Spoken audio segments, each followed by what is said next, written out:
First of all congrats once again for that అండి. And my first question to you is, ఈ రోజుకున్న ప్రత్యేకత ఏంటి? 6 సంవత్సరాల క్రితం ఇవాళ ఎంపీ అయ్యాను నేను.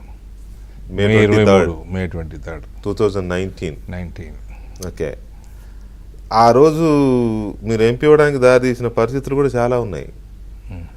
ఎంత 150 మంది పసుపు రైతుల నామినేషన్లు వేశారు, 178 మంది ఇండిపెండెంట్లుగా వేశారు. అందులో 170 పైన రైతులు ఉన్నారు. ఓకే, వాళ్ళందరూ వేయబట్టి మీ గెలుపు కొంత ఈజీ అయింది, ఒక బలమైన కోరిక ఎక్స్పోజ్ అయింది. నా గెలుపు, నా మార్జిన్ తగ్గింది. అవునా? వాళ్ళు 93-94 వేల ఓట్లు తీసుకున్నారు అప్పుడు. అవును, అదంతా యాంటీ టీఆర్ఎస్ ఓటు. ఆ రోజు ఆనాడు ఉన్న ఎంపీ పసుపు బోర్డు తెస్తానని ప్రామిస్ చేసి 2014లో గెలిచింది. ఆమె తేలేదు కాబట్టి ఆమెకు వ్యతిరేకంగా, ముఖ్యమంత్రి కూతురై ఉండి కూడా తేలేకపోయిందని వ్యతిరేకంగా వేసిన నామినేషన్లు ఇవి. కాబట్టి ఆ 93,000 ఓట్లు ఆమె వ్యతిరేక ఓటు. అది కరెక్టే. ఆమెకు వచ్చే ఓట్లు కావాలి. మీరేమో మీ ఆధిక్యత తగ్గింది వాళ్ళ మూలాన మీరు అనుకుంటున్నారు, ఆమెమో వీటి వల్లనే నేను ఓడిపోయాను, అరవింద్ గారు దాని వల్లనే గెలిచినాడని ఆమె అనుకుంటుంది, లేదా బీఆర్ఎస్ అనుకుంటుంది. అంటే వాళ్ళు ఏదో సాకులు ఎత్తుక్కుంటారు కదండి, ఓటమికి సాకులు ఎత్తుక్కుంటారు. ఆమెకు ఆ ఓట్లు వాళ్ళకి ఎట్లా పోతాయి? అవి వ్యతిరేక ఓట్లే అనేది మీ నమ్మకం. Right, okay. ఆ తర్వాత మళ్ళీ మొన్న ఎలక్షన్లో ఎలా గెలిచారు? అది అంత ఈజీ కాదు ఒక ఎంపీ. అంటే నా లెక్క ప్రకారం, నాకున్న అవగాహన బట్టి జీవన్ రెడ్డి గారు ఫార్ సుపీరియర్ క్యాండిడేట్. అవును, కల్వకుంట్ల కవిత కన్నా జీవన్ రెడ్డి గారు చాలా స్ట్రాంగ్ క్యాండిడేట్. కరెక్టే. అండ్ సెన్సిటివ్ క్యాండిడేట్, మంచి క్లీన్ ఇమేజ్ ఏజ్ వచ్చింది, సీనియారిటీ ఉంది, సింపతి ఉంది, అసలు ఎక్కడ కాంట్రవర్సీ లైఫ్ లాంగ్ లేదు, సింపతి ఉంది, అన్నీ ఉన్నాయి. ప్లస్ కాస్ట్ కూడా బలమైన కాస్ట్. సో ఇవన్నీ అంటే జీవన్ రెడ్డి గారు definitely far superior candidate than Kavitha. అందులో 45% ఓటు వచ్చింది మాకు బీజేపీకి 2019లో. ఈసారి 48% దాటింది, పెరిగింది. సో ఏకైక సీటు తెలంగాణలో పెరిగింది బీజేపీ కంటే ఇది.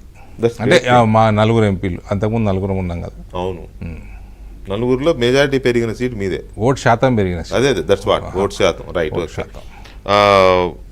సరే. పసుపు బోర్డు అనేది డెఫినెట్గా it's a milestone, not only for Dharmapuri Arvind అంటే బీజేపీకి, అంటే తెలంగాణకి, నిజామాబాద్కి అయితే అది ఒక తీరని కళ కదా. అది అంతవరకు మీరు చాలా పెద్ద విజయమే మీకు సంబంధించి. కానీ ఆ తర్వాత చేసిన డెవలప్మెంట్, లాస్ట్ 5 ఇయర్స్లో కానీ ఈ మధ్యకాలంలో కానీ చేసిన డెవలప్మెంట్కి సంబంధించి ఏమేం చేశారు, ఇంకేమేం చేయాలనుకున్నారు? సార్, ఆల్రెడీ మా దగ్గర నాకు తెలిసి ఏ పార్లమెంట్ సెగ్మెంట్లో లేని రైల్వే ఓవర్ బ్రిడ్జ్లు మ్యాక్సిమం నా దగ్గర ఉన్నాయి. ఆల్రెడీ 3 కంప్లీట్ అయిపోయినాయి. కొట్లాడి తెచ్చుకుంటున్నారు ఏంటి అందరినీ భయపెట్టి? మీరు కొంచెం అంటే నా కరెస్పాండెన్స్ ఎక్కువ ఉంటుంది మినిస్టర్. నేను ఎక్కువ పార్లమెంట్లో మాట్లాడటం, బయట మాట్లాడటం తక్కువ. ఎక్కువ నేను డైరెక్ట్గా డీల్ చేసుకుంటాను, చేసుకుంటాను. ప్లస్ ఒక ర్యాపో, కొద్దిగా బిజినెస్ బ్యాక్గ్రౌండ్ నుంచి వచ్చాం కాబట్టి పర్సనల్ ఈక్వేషన్ డెవలప్ చేసుకోవటము, ఇవన్నీ కూడా కొంచెం ఢిల్లీలో నేను కంపేర్ టు అదర్స్ నేను కొద్దిగా ఎక్కువే ఉంటాను. లాబింగ్ బాగా చేసుకుంటారని విన్నా నేను. అంటే దట్ ఈస్ నేను పర్సనల్ ర్యాపో పెంచుకోవడం అనుకుంటా. సో ఇవన్నీ మంచి కోసం ఏం చేసినా తప్పలేదు. అంతేనండి, మాకు వేరే ఇంట్రెస్ట్, మాకేం కరప్ట్ పేరు లేదు. మేము రూపాయి సంపాదించిన వాళ్ళం కాదు పాలిటిక్స్లోకి వచ్చాక. మాకేమో ఆశ కూడా లేదు, అవసరం కూడా లేదు. ఓకే, సో నిజామాబాద్ పార్లమెంటుకు సంబంధించి మీరు ఈ రైల్వే ఓవర్ బ్రిడ్జ్లు ఎంపీ చేసేవి ఇటువంటివి ఉంటాయి, లాంగ్ రన్ ప్రాజెక్ట్సే ఉంటాయి. నవోదయాలు 2 తెచ్చుకున్నాం ఈసారి. సో దానికి తగ్గట్టు అందులో కూడా పట్టుబట్టి ఎక్కడ రావాలో కూడా జిల్లా మొత్తానికి, అటు జగిత్యాలు ఇటు నిజామాబాద్కి సెంటర్ అయ్యేటట్టు. ఎందుకంటే ఇప్పుడు మా దగ్గర అన్ని పార్టీలు ఉన్నాయి, ఎమ్మెల్యేలు.